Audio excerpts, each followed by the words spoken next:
Hello guys, it's K and welcome to a new video today. This is the digital cluster upgrade for the F30X cars BMW. This is sent to me from China from the guys at Carlife-Mall. So basically this is the cheaper alternative than doing the BMW 6WB genuine upgrade. It cost over £1,000 here in the UK. I'll leave a link to the way you can buy this down below in the video description. But this is for obviously the F30, F31, which is 3 series of the F3X generation, and F32, F33 and F36, which is obviously 4 series. But in this video today, unbox it, install it, review it, talk you guys through it. As you can see, it arrived from China yesterday, very nicely packaged, obviously big foam blocks. So inside the package, it looks like you obviously get the cluster itself, which is obviously wrapped in plastic. This was obviously between the foam blocks, and then you get this kind of adapter cable, it looks like. Then we have the cluster itself. It looks like it's got a protective screen on the front to obviously keep it protected during transit. Maybe if you wanted to leave this on while it's in the car. Obviously we'll have to see whether it causes any reflections, but you may have to remove that. Obviously you have the guards on here, so obviously when you put it in the car, these lock into obviously somewhere underneath the cluster, and then you have 2 screw holes here, because obviously this is where you install the screws back to hold it in place. On the other side, it looks like you have a port here with some pins, so a connector will go there. You have a connector for here, and then it just looks like you have some ventilation vents across the back. Obviously they're made in China, obviously it's maybe serial number, and the Carlife-Mall official sticker. And then directly underneath you have this another port, so obviously we'll show you guys all this during the installation.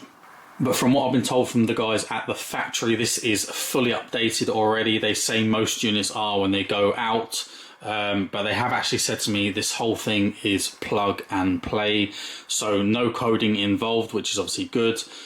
Just kind of minimises the process and obviously enables less experienced guys to actually do it themselves as well. And I think obviously once the cluster boots up, you can actually control the settings on here, so there's no kind of plugging it into a laptop to have to do that as well.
So this cable here that obviously plugs into this port looks like it's an update cable. It's not part of the installation.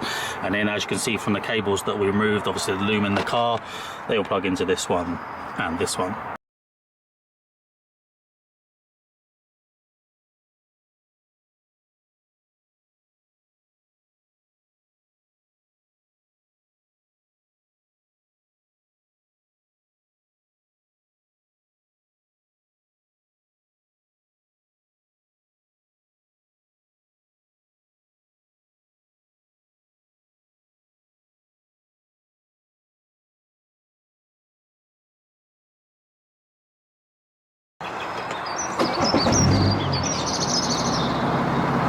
Oh, it even tells you the boat's open.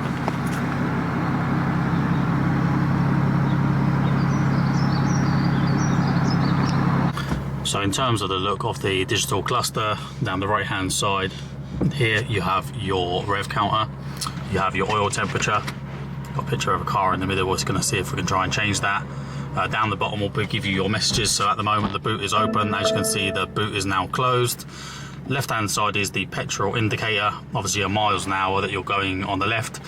Here you can see obviously the mode that you're in, and at the top obviously you've got some icons there for the menu, but overall it looks really nice and clean, high quality display. And yeah, now we're going to talk you through the menus as to where you would change the settings for this cluster. So before we go into the settings, as you can see down here, you have your miles left for your fuel and your time, and up here you have your odometer, so you can actually see your car's program miles on the new cluster. All of that information moves over with the car when you plug in the new cluster.